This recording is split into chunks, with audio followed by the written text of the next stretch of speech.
À l'aéroport de Rabat, le départ du sultan pour sa visite officielle à Tunis avait revêtu l'éclat traditionnel des départs de souverains. Mais, détail imprévu, le terroriste Ben Bella et 4 autres chefs de la rébellion algérienne se trouvaient sur l'aéroport pour accompagner Sa Majesté Mohamed V. À Tunis, rien n'avait été épargné pour donner à cette visite tout l'éclat possible, et ce, en dépit des mises en garde officielles du gouvernement français contre cette attitude pour le moins inamicale. Le bey et M. Bourguiba étaient venus accueillir le sultan à sa descente d'avion, et c'est au milieu d'une foule enthousiaste que le royal visiteur devait recevoir le premier salut de la Tunisie.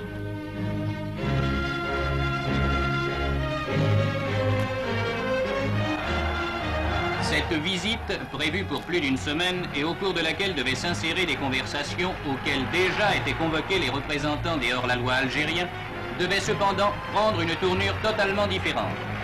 Un coup de théâtre venait de se produire pendant le voyage.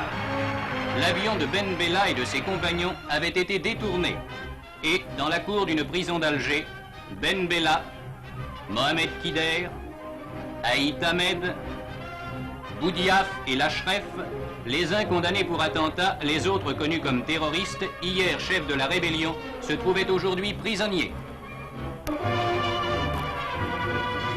La visite du sultan ne pouvait plus que tourner court. Après une dernière conférence avec le bey et M. Bourguiba, le sultan reprenait la route du Maroc. Aux dernières nouvelles, la crise qui avait éclaté à l'annonce de l'événement semble s'apaiser.